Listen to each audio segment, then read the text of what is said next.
यह त्वरित और समावेशी अभिवृद्धि हासिल में साहाय्य करिब। 2026-27 आर्थिक वर्ष निमंते 2000 कोटी टंका व्यय बरादर प्रस्ताव रही। माननीय बाचस्पति महोदया, भारत सरकार विकसित भारत रोजगार पर ग्यारंटी एवं आजीविका मिशन ग्रामीण अधिनियम 2025 प्रणयन करिसेंती। एही अधिनियम अनुसार बीबीजी रामजी योजना कार्यकारी हब। यह विकसित भारत 2047 दीर्घकालीन लक्ष्य सहित ग्रामीण नियुक्ति को समन्वित करी एमजीएनआरईजीए वैधानिक नवीकरण, ग्रामांचल उत्तरदायित्व भित्तिभूमि विकास एवं रोजगार को सुनिश्चित करिब। केंद्रीय बजेट 2026-27 रे केंद्रीय प्रवर्तित योजना बीबीजी रामजी विकसित भारत रोजगार पाई ग्यारंटी एवं आजीविका मिशन ग्रामीण पाई 95,000 कोटी रु अधिक टंकार व्यय बराद करा जायछि।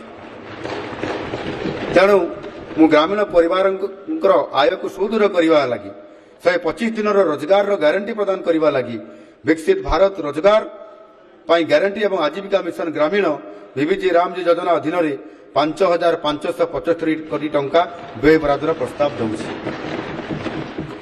यह व्यतीत मु बीबीजी रामजी योजनार समस्त औपचारिकता चूड़ांत न हवा पर्यंत महात्मा गांधी जातीय ग्रामीण निश्चित कर्मनियुक्ति योजना एमजीएनआरईजीएस अधीन असंपूर्ण कार्यगुड़ी को संपूर्ण करने लगी 1,500 कोटी टंका व्यय बरादर प्रस्ताव दूसरी। आहरी 9टी जिलार 30टी स्थानांतरण प्रवण ब्लॉक रे डिस्ट्रेस माइग्रेशन को रखा 2026-27 आर्थिक वर्ष एमजीएनआरईजीएस को अतिरिक्त राज्य सहायता अधीन 400 कोटी टंका व्यय बरादर प्रस्ताव रखी। दुर्दशा जनित स्थानांतरण डिस्ट्रेस माइग्रेशन मूल कारण गुड़िक स्थायी भाव समाधान पाई डाल खाई dignified access to livelihood knowledge health and allied infrastructure डाल खाई नामक एक नूतन प्रयास आरंभ करने को प्रस्ताव रही। यही प्रयास माध्यम विभिन्न विभाग माध्यम समन्वय को सुदृढ़ कर स्थायी सुरक्षित जीविका सृष्टि करा जिवो। मुख्यमंत्री जनजाति जीविका मिशन एमएमजेजेएम द्वितीय पर्याय भाव 2026-27 आर्थिक वर्ष एमएमजेजेएम 2.0 कार्यकारी हब।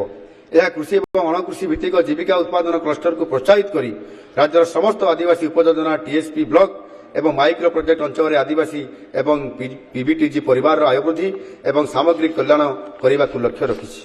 2026-27 आर्थिक वर्ष 1.6 लाख जनजाति परिवार एवं आसंता 5 वर्ष समुदाय 8 लाख परिवार को एथिरे शामिल करा जिवो। 2026-27 बजेट आकलन रे एमएमजेजेएम अधीन 150 कोटी टंका व्यय बरादर प्रस्ताव रही। जनजातीय कार्य मंत्रालय द्वारा आदि कर्मयोगी अभियान सफल प्रयन पाई ओडिशा को श्रेष्ठ प्रदर्शन कर राज्य भाव में स्वीकृति दि जाइछि और मयूरभंज एवं केन्दुझर जिला मध्य जिला स्तरीय प्रदर्शन पाई पुरस्कार पाई। धरती आबा जनजातीय ग्राम आदर्श अभियान कार्यान्वयन पाई मु 2026-27 बजेट आकलन में 326 कोटी टंका व्यय बराद प्रस्ताव रखी। सार्वजनीन पानीय जल जोगाण को सुनिश्चित करने एक दृढ़ प्रतिबद्धता सहित राज्य 2027 माह शेष सुधा समस्त ग्रामीण परिवार को पाइप जरिया स्वच्छ और निरापद पानीय जल जोगाइवाई एक महत्वाकांक्षी योजना आरंभ कर निर्धारित समय सीमा मध्य यही लक्ष्य हासिल मिलित उद्यम करा जाउछि। तदनुसार वसुधा योजना अधीन 1495 कोटी टंका जल जीवन मिशन अधीन 7,000 कोटी टंका व्यवस्था प्रस्ताव दि जाइछि। ओडिशार प्रत्येक ग्रामीण परिवार को निरापद निर्भरयोग्य एवं दीर्घस्थायी पानीय जल अविरत जोगाण लगी मु एक नुआ योजना state support for rural pipe water supply projects प्रचलन लगी प्रस्ताव देउछि। यही योजना असंपूर्ण रही प्रकल्प गुड़ी को सहायता प्रदान करिवो, वंचित होता जनबसति गुड़ी को अंतर्भुक्त कर जलर गुणवत्ता समस्यार समाधान एवं अभिनव प्रजुक्ति को प्रोत्साहित करिवो। यह योजना पाई मु 800 कोटी टंका आवंटन प्रस्ताव देउछि। अधिकंतु ग्रामांचल परिमल व्यवस्था को मजबूत करने 2026-27 आर्थिक वर्ष स्वच्छ भारत मिशन ग्रामीण अधीन 366 कोटी टंका प्रस्ताव दि जाइछि। माननीय अध्यक्षा महोदया, उत्कल जननी संतान मान आखिरे भरी उत्साह नारी सशक्तिकरण तथा युववर्ग आकांक्षा हेउछि आमर ପ୍ରକୃତ ଶକ୍ତି ଓ ସମ୍ପତ୍ତି। ଶିକ୍ଷା, ସ୍ୱାସ୍ଥ୍ୟସେବା, ପୁଷ୍ଟି ସାଧନ, ଦକ୍ଷତା, କ୍ରୀଡ଼ା ଏବଂ ସାମାଜିକ ଅନ୍ତର୍ଭୁକ୍ତିକରଣ ମାନବୀୟ ଭିତ୍ତିଭୂମି ସ୍ଥାପନର ମୂଳ ଯାହା ଉପରେ ପ୍ରତ୍ୟେକ ଅର୍ଥନୈତିକ ଅଭିଳାଷ ଛିଡ଼ା ହୋଇଥାଏ। ଆମର ଏହି ମିଳିତ ପ୍ରଗତି ଯାତ୍ରାରେ ପ୍ରତ୍ୟେକ ନାଗରିକ ଏବଂ ନିରପେକ୍ଷ ଏବଂ ସମ୍ମାନଜନକ ସ୍ଥାନ ପାଇପାରିବେ।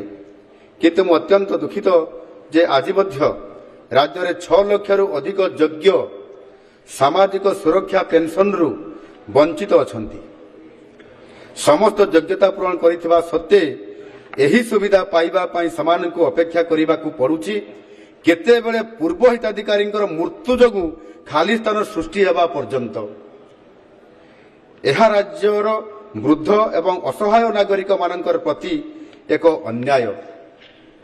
ପୂର୍ବତନ ସରକାର ଏହି ସମସ୍ୟାର ସମାଧାନ ପାଇଁ କୌଣସି ପଦକ୍ଷେପ ଗ୍ରହଣ କରିନଥିଲେ।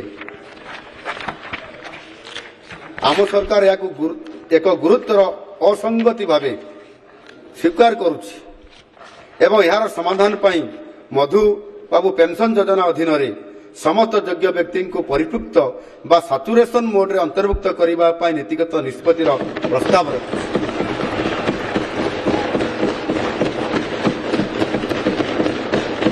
ଆମେ ତୁରନ୍ତ ବାଦ ପଡ଼ିଥିବା 6 ଲକ୍ଷରୁ ଅଧିକ ଯୋଗ୍ୟ ବ୍ୟକ୍ତିଙ୍କୁ ସାମାଜିକ ସୁରକ୍ଷା ପେନ୍ସନ୍ ପ୍ରଦାନ କରିବୁ। ଏହା ସହିତ ଭବିଷ୍ୟତରେ ଯେତେବେଳେ କୌଣସି ବ୍ୟକ୍ତି ଆବଶ୍ୟକ ଯୋଗ୍ୟତା ପୂରଣ କରିବେ ସେମାନଙ୍କୁ ଏହି ସୁବିଧା ପାଇବା ପାଇଁ ଆଉ ପୂର୍ବ ହିତାଧିକାରୀଙ୍କର ମୃତ୍ୟୁ ଦ୍ୱାରା ଖାଲି ଥିବା ସ୍ଥାନ ସୃଷ୍ଟି ପର୍ଯ୍ୟନ୍ତ ଅପେକ୍ଷା ନ କରି ତୁରନ୍ତ ଯୋଜନା ଅଧୀନରେ ଅନ୍ତର୍ଭୁକ୍ତ କରାଯିବ। ଏହି ପଦକ୍ଷେପ ଆମ ନାଗରିକମାନଙ୍କର ପାଇଁ ସାମାଜିକ ସୁରକ୍ଷାକୁ ଆହୁରି ସୁଦୃଢ଼ କରିବାର ସୁଦୂର ପ୍ରସାରୀ ପ୍ରଭାବ ପକାଇବ। ମହିଳା ସଶକ୍ତିକରଣ ଅଧୀନରେ ଆମ ସରକାରଙ୍କର ଏକ ଲକ୍ଷ୍ୟ ହେଉଛି ପ୍ରତ୍ୟେକ ଝିଅ ସ୍ନାତକ ପର୍ଯ୍ୟନ୍ତ ଶିକ୍ଷା ସମାପ୍ତ କରିବା। ଏହି ଉଦ୍ଦେଶ୍ୟ ପାଇଁ ମୁଖ୍ୟମନ୍ତ୍ରୀ କନ୍ୟା ସୁମଙ୍ଗଳ ନାମରେ ଏକ ନୂତନ ଯୋଜନା ଆରମ୍ଭ କରିବାକୁ ପ୍ରସ୍ତାବ ଦେଉଛି, ଯାହା ଆର୍ଥିକ ଦୁର୍ବଳ ବର୍ଗର ପରିବାରର ଜନ୍ମ ହୋଇଥିବା ଝିଅଙ୍କ ନାମରେ 20,000 ଟଙ୍କାର ଏକ ସଞ୍ଚୟ ଉପକରଣ ସୃଷ୍ଟି କରାଯିବ। ସ୍ନାତକ ସମାପ୍ତ କରିବା ପରେ ତାକୁ 1,01,000 ଟଙ୍କା ପ୍ରଦାନ କରାଯିବ।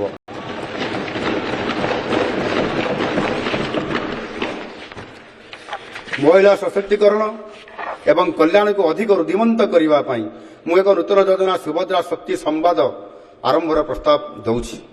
ଏହି ଯୋଜନା ସୁଭଦ୍ରା ହିତାଧିକାରୀଙ୍କର ଅଭିଜ୍ଞତାକୁ ବାଣ୍ଟିବା, ସମସ୍ୟାର ସମାଧାନ ପାଇଁ ଅଧିକାରୀ ଏବଂ ଗୋଷ୍ଠୀର ହିତାଧିକାରୀଙ୍କ ସହ ନିୟମିତ ଆଲୋଚନା ମାଧ୍ୟମରେ ଅଭିଯୋଗ ନିରାକରଣ ବ୍ୟବସ୍ଥାକୁ ମଜବୁତ କରିବା ପାଇଁ ଏକ ଅଂଶଗ୍ରହଣକାରୀ ପ୍ଲାଟଫର୍ମ ଭାବରେ କାର୍ଯ୍ୟ କରିବ। ଏହା ବ୍ୟତୀତ ଜୀବନଶୈଳୀ ମାର୍ଗଦର୍ଶନ ଏବଂ ପରାମର୍ଶ ସହାୟତା ସହିତ ସମସ୍ତ ବୟସ ବର୍ଗର ମହିଳାଙ୍କ ମଧ୍ୟରେ ଶାରୀରିକ ସୁସ୍ଥତା, ପୁଷ୍ଟିକର ଖାଦ୍ୟ, ମାନସିକ ସୁସ୍ଥତା ଏବଂ ଅର୍ଥନୈତିକ ସଚେତନତାକୁ ପ୍ରୋତ୍ସାହିତ କରିବା ପାଇଁ ଉପଯୁକ୍ତ ସ୍ଥାନମାନଙ୍କରେ ସୁଭଦ୍ରା ୱେଲନେସ୍ ସେଣ୍ଟର ପ୍ରତିଷ୍ଠା କରାଯିବ। ପ୍ରଧାନମନ୍ତ୍ରୀ ମାତୃବନ୍ଦନା ଯୋଜନା PMMVY ସହ ଯୋଗଦାନ କରି କନ୍ୟା ସନ୍ତାନ ଜନ୍ମ ନେଇଥିବା ପରିବାରମାନଙ୍କର ପାଇଁ ଏବେ ଆମେ 12,000 ଟଙ୍କାର ବର୍ଦ୍ଧିତ ମାତୃତ୍ୱ ସହାୟତା ପ୍ରଦାନ କରୁଛୁ।